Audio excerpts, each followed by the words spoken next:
নমস্কাৰ বন্ধুসকল, মই হিৰেন।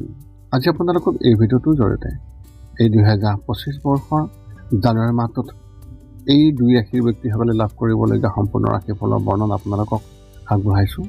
প্ৰথমে মোৰ চেনেলটো আপোনালোকে ছাবস্ক্ৰাইব কৰি ল'ব, যাতে মোৰ পিছৰ ভিডিঅ'বিলাক আপোনালোকে সহজে লাভ কৰিব পাৰে। লগতে মোৰ ভিডিঅ' যদি ভাল লাগে তেন্তে লাইক আৰু শ্বেয়াৰ কৰিব, কমেণ্ট কৰি আপোনালোকৰ মনোভাৱ প্ৰকাশ কৰিব। এতিয়া আহোঁ মূল বিষয়লৈ। সৰ্বপ্ৰথম পাৰিবাৰিক জীৱনৰ ক্ষেত্ৰত এনেধৰণৰ এই মাহত আপোনাৰ ৰাশিফলত চন্দ্ৰৰ স্থান ভাল নহয়, যাৰ ফলত আপোনাৰ পত্নী আৰু আপোনাৰ মাতৃৰ সৈতে আপোনাৰ সম্পৰ্ক আৰু তেওঁলোকৰ স্বাস্থ্যৰ ওপৰত বিশেষভাৱে প্ৰভাৱ পৰিব। সেইবাবে এই মাহত পত্নী আৰু মাতৃৰ লগত কথা পাতি থাকোঁতে নিজৰ স্বভাৱটো কোমল কৰি ৰাখক আৰু এনেকুৱা একো নক'ব। বন্ধু বান্ধৱীৰ পৰা সম্পূৰ্ণ সমৰ্থন পাব, কিন্তু সেয়া যথেষ্ট নহ'ব। ঘৰত শুভ কাম সংঘটিত হোৱাৰ লক্ষণ দেখিবলৈ পোৱা গৈছে আৰু এই সময়ত আত্মীয়সকল আপোনাৰ ঘৰলৈ আহিব পাৰে। কোনো শুভ কাম কৰাৰ আগতে বিপদ দূৰ কৰাৰ বাবে ভগৱান শ্ৰী গণেশৰ নাম লওক। ব্যৱসায় আৰু চাকৰিৰ ক্ষেত্ৰত এনেধৰণৰ আৰ্থিক অৱস্থা ভাল হ'ব, কিন্তু ব্যৱসায়ত কম মনোনিৱেশ কৰিব পাৰিব। এই মাহত ঘৰুৱা কাম অধিক হোৱাৰ বাবে ব্যৱসায়ৰ প্ৰতি গুৰুত্ব কম দিয়া হ'ব আৰু ঘৰৰ ওপৰত অধিক গুৰুত্ব দিয়া হ'ব। অৱশ্যে আপুনি লাভত থাকিব আৰু কোনো ধৰণৰ লোকচান নহ'ব।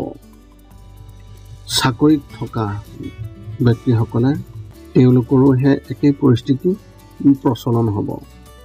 অৱশ্যে অফিচৰ কামতকৈ কাম কৰাৰ লগতে সকাহ পাব।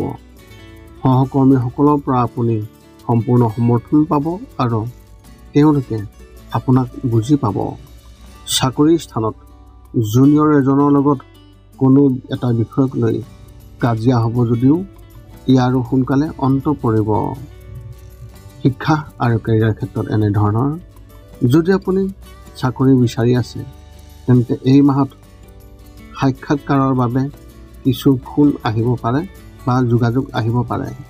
এনে পৰিস্থিতিত আতংকিত নহৈ সম্পূৰ্ণ আত্মবিশ্বাসেৰে সাক্ষাৎকাৰটো আপুনি দিয়ক। স্নাতকোত্তৰ ছাত্ৰ ছাত্ৰীসকলেও ভাল চাকৰিৰ অফাৰ পাব পাৰে, যাৰ বাবে মনটো সুখী হ'ব। যদি আপুনি মাত্ৰ কলেজত যোগদান কৰিছে তেন্তে নতুন বন্ধুত্ব লাভ কৰিব, যিয়ে আপোনাক পঢ়া শুনাত সহায় কৰিব। কলেজৰ যি প্ৰজেক্ট, সেই প্ৰজেক্টত নতুন কিবা এটা অভিজ্ঞতা লাভ কৰিব পাৰিব। অৱশ্যে পৰীক্ষাৰ মানসিক চাপো থাকিব। স্কুলত অধ্যয়ন কৰা ছাত্ৰ ছাত্ৰীসকলে নতুন পাঠ্যক্ৰমত যোগদান কৰিব পাৰিব, যিটো ভৱিষ্যতে তেওঁলোকৰ বাবে অতি উপযোগী হ'ব। প্ৰেমৰ ক্ষেত্ৰত এনেধৰণৰ যদি আপুনি কাৰোবাক ভাল পায় তেন্তে এই মাহত আপুনি তেওঁক কওক। ইয়াত আপুনি ফলাফল ভাল পাব। যদি আপুনি ইতিমধ্যে কাৰোবাৰ লগত প্ৰেমৰ সম্পৰ্কত আছে তেন্তে এই মাহত কোনোবাই হয়তো সেই বিষয়ে জানিব পাৰিব, যাক আপুনি ক'ব নিবিচাৰে। পিছত এই ব্যক্তিজনে আপোনাৰ বাবেও সমস্যাৰ সৃষ্টি কৰিব পাৰে। বিবাহিত লোকসকলৰ তেওঁলোকৰ পত্নীৰ লগত মতানৈক্য হ'ব পাৰে, কিন্তু আমি আপোনাক এক পৰামৰ্শ দিব বিচাৰিছোঁ। ইয়াৰ কাৰণ হৈছে চন্দ্ৰমাহ, কাৰণ এই মাহত চন্দ্ৰ আপোনাৰ ৰাশিফলত সঠিক স্থানত নথকাৰ বাবে আপোনাৰ পত্নীয়ে বা আপোনাৰ মায়ে হয়তো কোনো কাৰণত আপোনাৰ ওপৰত হতাশ হৈ থাকিব পাৰে। গতিকে এই কথা মনত ৰাখি সেইবোৰ বুজিবলৈ চেষ্টা কৰক। স্বাস্থ্যৰ ক্ষেত্ৰত এনেধৰণৰ যদি আপুনি যিকোনো শাৰীৰিক খেল খেলে তেন্তে এই মাহত সাৱধান হওক, কাৰণ খেলি থাকোঁতে আপুনি আঘাত পাব পাৰে। এই আঘাতে ভৱিষ্যতে ডাঙৰ সমস্যাৰ সৃষ্টি কৰিব। আন কোনো শাৰীৰিক সমস্যা নহ'ব আৰু আপুনি সম্পূৰ্ণ সুস্থ হৈ থাকিব। মানসিকভাৱে কোনো সমস্যা নহ'ব। যদিও কিছুমান সৰু সৰু কথাক লৈ উত্তেজনা হ'ব, বেছিভাগ সময়তে আপুনি নিজৰ উন্নতিৰ অভিজ্ঞতা লাভ কৰিব। এই সময়ছোৱাত নতুন কাম কৰিবলৈ চেষ্টা কৰিবলৈ আপোনাৰ মন যাব। আপোনাৰ এই মাহত শুভ সংখ্যা হিচাপে 4 আৰু শুভ ৰং হিচাপে আপুনি এই মাহত আকাশী নীলা ৰং ব্যৱহাৰ কৰিব পাৰে। মিথুন ৰাশি ব্যক্তিসকলৰ বাবে এক বিশেষ তথ্য, গাড়ী চলোৱাৰ সময়ত সাৱধান হওক, কাৰণ দুৰ্ঘটনা সংঘটিত হোৱাৰ সম্ভাৱনা দেখিবলৈ পোৱা গৈছে। সম্ভৱ হ'লে মাহৰ দ্বিতীয় সপ্তাহত কাৰোবাৰ লগত ওলাই যোৱা বা ৰাজহুৱা যাত্ৰা আপুনি যদিহে কৰে, তেন্তে ইয়াৰ পৰা আপুনি অকণমান সচেতন হোৱাটো অতি মংগলজনক হ'ব। সৰ্বপ্ৰথম পাৰিবাৰিক জীৱনৰ ক্ষেত্ৰত এনেধৰণৰ, এই মাহত আপোনাৰ মাক দেউতাক ধৰ্মীয় ভ্ৰমণলৈ যাব পাৰে। ঘৰত পূজা ৰীতি নীতি হোৱাৰ ইংগিত পোৱা গৈছে আৰু ইয়াত আপুনি গুৰুত্বভাৱে ভূমিকা পালন কৰিব। যদি আপোনালোকৰ ককা আইতা ঘৰৰ পৰা আঁতৰত থাকে, তেন্তে তেওঁলোকক আপুনি আপোনাৰ ঘৰলৈ লৈ যোৱাৰ পৰিকল্পনাও কৰিব পাৰে। কেৱল সম্পৰ্কবোৰ মজবুত হোৱাই নহয়, সকলোকে আপোনাৰ লগত সুখী যেন লাগিব। পৰিয়ালৰ এজন কনিষ্ঠ সদস্যই আপোনাক কিবা এটা ক'বলৈ চেষ্টা কৰিব। এনে পৰিস্থিতিত তেওঁলোকৰ কথা ভালদৰে শুনিব আৰু তেওঁলোকৰ লগত সহযোগ কৰক। আপোনাৰ ওচৰ চুবুৰীয়াত আপোনাৰ বিষয়ে ইতিবাচক কথা থাকিব। যদিও মাহৰ শেষত আপোনাৰ ওপৰত কোনোবাই হতাশ হ'ব পাৰে, তথাপি এই ক্ষেত্ৰত খুব বেছি দিন নাথাকিব। ব্যৱসায় আৰু চাকৰিৰ ক্ষেত্ৰত এনেধৰণৰ, যদি আপুনি এজন ব্যৱসায়ী আৰু যিকোনো পক্ষৰ সৈতে কিছুদিনৰ বাবে কোনো চুক্তি বাকী আছে, তেন্তে এই মাহতে সেই চুক্তি সম্পূৰ্ণ হ'ব আৰু আপুনি লাভৱান হ'ব। লগতে আপোনাৰ ওপৰত পুৰণি গ্ৰাহকসকলৰ আস্থা শক্তিশালী হ'ব আৰু তেওঁলোকৰ জৰিয়তে আপুনি নতুন গ্ৰাহকো লাভ কৰিব। চৰকাৰী খণ্ডত কাম কৰা ব্যক্তিসকলে হয়তো তেওঁলোকৰ কাম কম হ'ব, কিন্তু আপুনি আপোনাৰ শতকৰা দিবলৈ চেষ্টা কৰিব। আপোনাৰ বছ বা আপোনাৰ ছিনিয়ৰ অফিচাৰ আপোনাৰ কামত সুখী হ'ব, কিন্তু অফিচত আপোনাক লৈ ৰাজনীতি সম্ভৱ হ'ব পাৰে। এনে পৰিস্থিতিত এই ৰাজনীতিৰ পৰা আঁতৰি থাকক আৰু কাৰো কথাত গুৰুত্ব নিদিব, নহ'লে পিছত আপোনাৰ বাবে সমস্যা হ'ব পাৰে।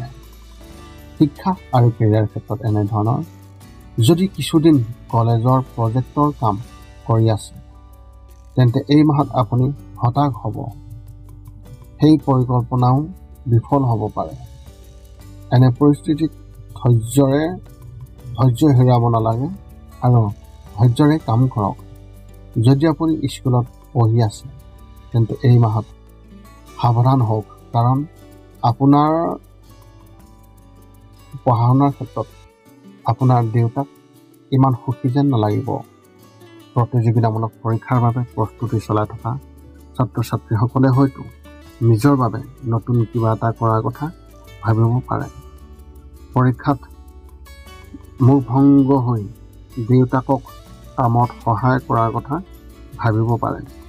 অৱশ্যে যিকোনো সিদ্ধান্ত ভালদৰে আলোচনা কৰিহে আপুনি আগুৱাই যাওক। প্ৰেমৰ ক্ষেত্ৰত এনেধৰণৰ, এই মাহটো প্ৰেম জীৱনৰ বাবে খুবেই ভাল হ'ব। যদি আপুনি অবিবাহিত, তেন্তে হতাশ নহ'ব, কাৰণ আপোনাৰ ওচৰলৈ কোনোবাই আহিব। অৱশ্যে উত্তেজিত হোৱাৰ পৰা বিৰত থাকক। যদি আপুনি ইতিমধ্যে প্ৰেমৰ সম্পৰ্কত আছে, তেন্তে এই মাহত আগৰ তুলনাত আপোনালোকৰ মাজত পাৰস্পৰিক বুজাবুজি বৃদ্ধি পাব আৰু দুয়োজনে ইজনে সিজনৰ লগত নতুন কিবা এটা কৰিবলৈ চেষ্টা কৰিব। বিবাহিত মহিলাই স্বামীৰ বাবে নতুন কিবা এটা কৰিব, যাৰ বাবে তেওঁলোকৰ মাজত পাৰস্পৰিক প্ৰেম বৃদ্ধি পাব। আপোনাৰ পৰিয়ালৰ কোনো সদস্যই হয়তো আপোনাৰ প্ৰেমৰ কথা জানিব পাৰে। অৱশ্যে ভৱিষ্যতে আপোনাৰ বাবে খুবেই ভাল হ'ব। স্বাস্থ্যৰ ক্ষেত্ৰত এনেধৰণৰ মাহৰ আৰম্ভণি খুবেই ভাল হ'ব আৰু স্বাস্থ্য সম্পৰ্কীয় কোনো সমস্যা নাথাকিব। কিন্তু মাহৰ শেষত জ্বৰ বা চৰ্দি হ'ব পাৰে। এনে পৰিস্থিতিত সৰ্বোচ্চ সাৱধানতা অৱলম্বন কৰি গৰম প্ৰকৃতিৰ বস্তু সেৱন কৰক। ঘৰতে ৰন্ধা খাদ্য যিমান পাৰি খাবলৈ চেষ্টা কৰক আৰু বাহিৰত খোৱাৰ পৰা আপুনি বিৰত থাকক। মানসিক সমস্যা নাথাকিব। ডায়েবেটিছ ৰোগীয়ে নিজৰ যত্ন লোৱাৰ চেষ্টা কৰক, কাৰণ মাহৰ প্ৰথম সপ্তাহত আপোনাৰ চেনিৰ মাত্ৰা বৃদ্ধি পাব পাৰে। কৰ্কট ৰোগী ব্যক্তিসকলে এই মাহত চিকিৎসকৰ সৈতে যোগাযোগত থাকিলে অলপ ভাল হ'ব। আপোনাৰ এই মাহত শুভ সংখ্যা হিচাপে 7 আৰু শুভ ৰং হিচাপে আপুনি এই মাহত মেৰুন ৰং ব্যৱহাৰ কৰিব পাৰে। কৰ্কট ৰাশি ব্যক্তিসকলৰ বাবে এক বিশেষ তথ্য, যদি আপুনি কাৰোবাৰ লগত কথা পাতি আছে বা আপুনি তেওঁৰ প্ৰতি আকৰ্ষিত হয়, তেন্তে এই মাহত তেওঁক এই কথা নক'ব, নহ'লে কথা বতৰা বন্ধ হ'ব পাৰে। ধৈৰ্য দেখুৱাওক আৰু তেওঁলোককো পূৰ্ণ সময় দিয়ক। অৱশ্যে এই মাহত আপুনি তেওঁলোকৰ বাবে বিশেষ কিবা এটা কৰিবলৈ চেষ্টা কৰিব পাৰে।